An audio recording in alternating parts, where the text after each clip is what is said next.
Alors, rebonjour les fans de couteaux. Ici, c'est Jean qui vous retrouve pour la chaîne du Maître des couteaux et directement du Québec. Et cette semaine, alors cette vidéo-ci, on a deux très bons couteaux en duel.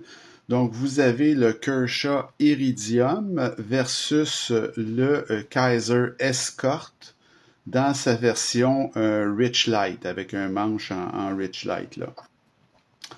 Alors, avant de commencer la vidéo, je fais toujours des petits rappels à l'occasion comme ça. Donc, moi, je suis retraité, je suis un collectionneur, c'est mon passe-temps. Bon, faire les révisions de couteaux, puis faire des collections de couteaux pliants.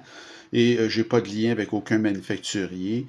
C'est des couteaux que je vous présente m'appartiennent. C'est pas des couteaux qui m'ont été prêtés par un manufacturier, donc je suis complètement indépendant. Et évidemment, les couteaux que je vous présente, c'est des couteaux qui sont en vente libre au Canada, c'est-à-dire qui respectent les lois canadiennes. Donc ça, c'est important. Alors, il y a certains couteaux, évidemment, que je peux pas vous présenter parce que c'est interdit ici au Canada, les couteaux automatiques ou ce genre de choses-là, les switchblades. Alors, ça, on peut pas. Alors, c'est ça. Et on va procéder tout de suite avec notre duel. Alors, le Kershaw Iridium, un très beau design, hein? Je trouve ça très élégant comme couteau. Franchement, là, Kershaw m'ont vraiment beaucoup surpris. C'est élégant, c'est moderne, je trouve ça harmonieux. C'est très réussi comme design, l'Iridium. Au niveau du Kaiser Escort maintenant, le Kaiser Escort, c'est un design de Dirk Pinkerton, qui est un designer très bien connu. C'est très bien, je veux dire, c'est classique, ça aussi, ça passe partout. Moi, je trouve que c'est un couteau aussi quand on l'a en main, on se rend compte que c'est un couteau puissant, l'Escort, hein, il est vraiment fait très fort. Et évidemment, c'est complètement ambidex, tout comme l'Iridium d'ailleurs.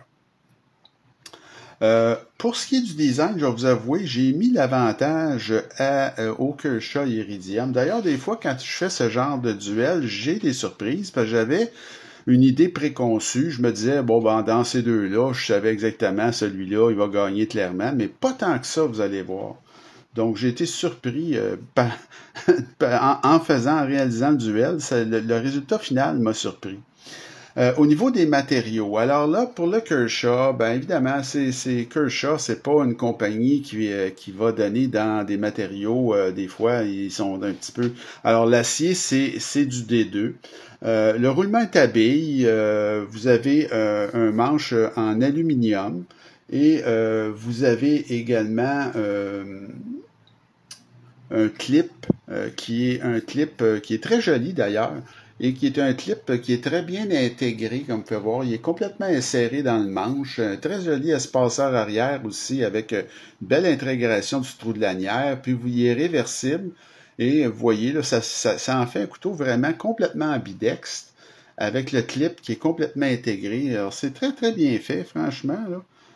Le seul bémol, dans le fond, c'est l'acier des deux qui aujourd'hui, c'est quand il y a 3 4 ans, c'était le D2, c'était considéré comme excellent, mais aujourd'hui, il se fait tellement d'acier mieux que ça, même si c'est pas des aciers premium, là. Vous en avez un exemple ici, hein? Ça, c'est du 154 cm, nettement supérieur là, au D2, surtout au niveau de la corrosion, là. Le manche est en Rich Light, ça c'est très joli aussi. Roulement à billes et vous avez le fameux clutch lock là-dessus là, qui est vraiment dans une classe à part pour ce type de mécanisme de verrouillage-là, de barre, là. La clip, elle est réversible aussi, mais par contre, elle n'est pas aussi bien intégrée que celle du Kershaw. Donc, c'est une clip qui est déposée sur le manche, qui est pas complètement insérée, et vous avez des petits trous de l'autre côté. Donc, ça, c'est un petit peu moins bien. Par contre, à cause de la qualité de l'acier et de la construction en général, j'y reviendrai à ça, mais je vais donner l'avantage au niveau des matériaux au Kaiser. Au niveau de l'action maintenant, ben là, le Kershaw, bon, je me rappelais plus qu'il allait si bien finalement. Alors c'est très fluide là, comme action, c'est agréable. Les goujons de pouce, ça marche très très bien. Regardez-moi ça, l'action à une main, c'est extrêmement facile. Ouverture, fermeture, là, un jeu d'enfant finalement. Donc ça fonctionne très très bien. Au niveau du Kaiser, ben là, écoutez, on est vraiment dans le, comme je vous dis, dans ce type de mécanisme-là. Il se fait pas mieux que le clutch lock, là. Et extrêmement fluide, avec une détente là, plus puissante, évidemment, que sur le Kershaw. Et lui-ci, là, une main, bon, c'est un jeu d'enfant et c'est très puissant, là, et c'est raffiné comme mouvement, là, je vous dirais. Alors, pour ce qui est de l'action, là, c'est vraiment super dans les deux cas. Alors, j'ai mis tout simplement une égalité au niveau de l'action. Au niveau de l'ergonomie, alors le Kershaw Iridium, ben, c'est très très bien. Je vais vous dire, il n'y a pas grand hotspot de clip. Vous avez de la dentelure sur le dessus. C'est une belle prise à quatre doigts. Bon, j'ai pas grand-chose à dire et j'aime beaucoup, beaucoup l'intégration du trou de lanière qu'ils ont fait. Je trouve ça élégant, c'est vraiment joli. Alors, c'est quand même très bien. Une position avancée qui est pas trop bonne, mais ça, finalement, on n'a pas de besoin. Le couteau est plein de grandeur.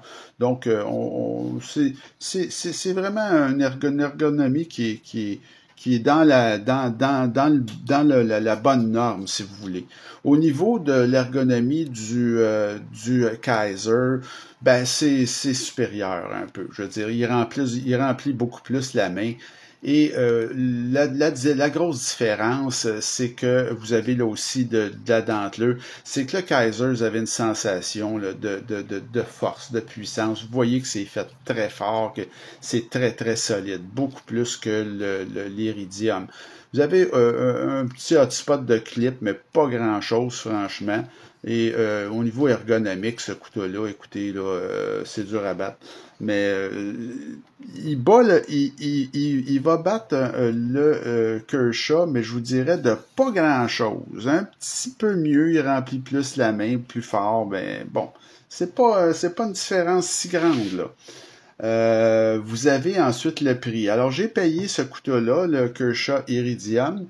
Je l'ai payé 114 et c'est en vente à peu près au même prix aujourd'hui.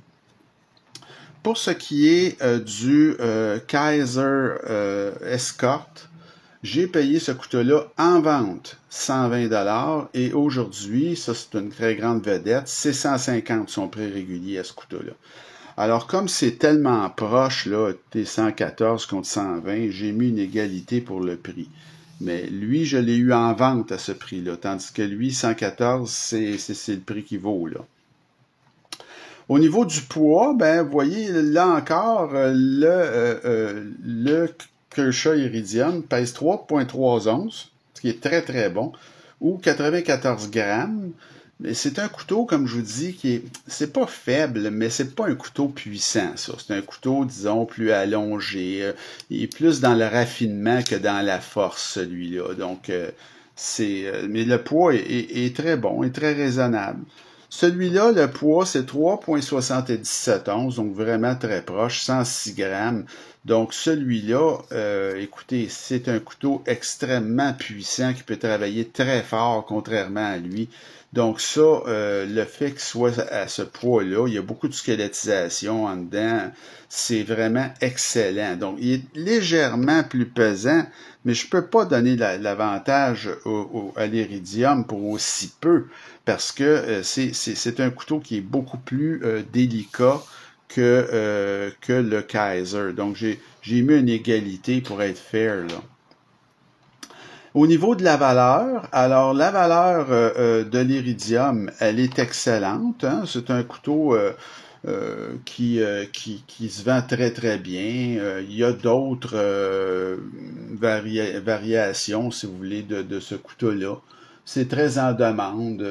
Bon, alors, c'est un très bon vendeur. Là, c'est vraiment chez Kershaw, à part des couteaux là, iconiques comme le Leak ou le Blur, je vous dirais que ce couteau-là est probablement leur meilleur vendeur ou certainement un des meilleurs, là. Au niveau de la valeur du Kaiser, ben là, écoutez, on est vraiment au top parce que ça, c'est une vedette chez Kaiser. Il y a plusieurs modèles aussi dans l'escorte, plusieurs déclinaisons, plus chères, moins chères. Donc, c'est un couteau avec une qualité de construction remarquable. Et ça, je vous dis ça, là, si je parle pas à travers mon chapeau, je l'ai démonté, ce couteau-là. En fait, je les ai démontés tous les deux. Et c'est un peu pour ça que, écoutez, moi, c'est sûr que le Kaiser, là, est une qualité de construction vraiment, là, impeccable. Alors, c'est pour ça que au niveau de la valeur, là encore, je vais mettre une égalité parce que les deux sont excellents, mais bon, moi, après les avoir démontés, et d'ailleurs, dans mon appréciation générale, c'est un peu ça que je vous dis là. C'est très beau, le Kershaw Iridium. J'apprécie beaucoup le look. Mais après le démontage que j'ai fait de ce couteau-là, c'est pas. Disons qu'il y a beaucoup de petites pièces, c'est pas mal fait, mais le mécanisme de verrouillage par barre ici, c'est un peu sur l'ancienne, un peu comme Benchmade, si vous voulez. Si jamais il y a un ressort qui casse, ben c'est compliqué à changer. C'est pas un pivot indépendant. C'est un couteau qui est fait, disons, de manière plus rapide ou de moins de qualité. Et le roulement à billes aussi est beaucoup moins de qualité que ce qu'on retrouve sur le Kaiser. Mais c'est quand même un très bon couteau. Là. Je vous dis pas que c'est pas bon, c'est très très bon. Mais là, je donne mon appréciation générale et comme je vous dis, moi, je l'ai démonté. Là. J'ai vu comment c'était fait en dedans. Comme je vous dis, sans vouloir dire que c'est mal fait, c'est pas ça. C'est plutôt que l'autre, celui-là, le Kaiser Escort, est tout à fait remarquable. Donc, c'est un couteau au design classique. Il y en a qui vont dire que c'est peut-être un peu drabe, mais écoutez, si vous cherchez un couteau de grande qualité et au démontage, je vous dis ça, c'est un pivot indépendant. C'est le clutch lock qui est le meilleur système de verrouillage par barre. Si jamais vous cassez un ressort, c'est un jeu d'enfant de le changer. Et en plus, Kaiser vous donne un set, là, il vous donne 2 ressorts d'extra. Alors, c'est vraiment, il y a une grosse différence au niveau de la qualité de construction. Alors, c'est pour ça que j'ai donné l'avantage pour mon appréciation générale, je l'ai donné à l'escorte. En passant à l'évaluation, le Kershaw Iridium avait noté quand même 9.05 sur 10, c'est-à-dire que je l'appréciais beaucoup, puis je trouvais que c'est un couteau qui était exceptionnel, qui était vraiment super bon, et je veux pas renier ça du tout. Tandis que lui, ici, le Kaiser Escort avec la manche en Rich Light avait noté à l'évaluation 9.27. Donc légèrement supérieur. Mais comme je vous dis, moi je pensais, avant de faire ce duel, je croyais que le Kaiser Escort l'emporterait haut la main sur l'Iridium. Et vous voyez, c'est 7-5. Et franchement, il n'y a pas une si grande différence, à part la qualité, comme je vous dis, générale de construction, qui est très supérieure sur l'Esca. Mais au niveau du couteau, là, quand il est neuf, puis l'Iridium, c'est super, ça va très très bien. Le look est vraiment fameux. Et puis, c'est juste de se rappeler que c'est pas un couteau aussi puissant que l'autre. Et au niveau de la construction, c'est sûr que c'est moins solide. Alors, ça fait le tour de notre duel de cette semaine. J'espère que ça vous a plu. Donc, la prochaine vidéo, on va poursuivre avec nos vidéos de duel. Et je vais vous proposer cette fois-ci 2 autres très bons couteaux. Vous allez voir qu'ils se comparent très bien. Donc, le Kaiser, un autre Kaiser, mais le Guru, qui est un couteau qui date déjà de plusieurs années, là, je dirais un 7-8 ans facilement. Et le Booker, donc un Booker qui s'appelle le Goulot Pro. Donc, ça sera notre prochain duel. Alors, il me reste à vous souhaiter une bonne fin de journée. Continuez à vous abonner à ma chaîne, ça vous engage absolument à rien. Et à m'écrire. Et on se revoit très bientôt. Salut!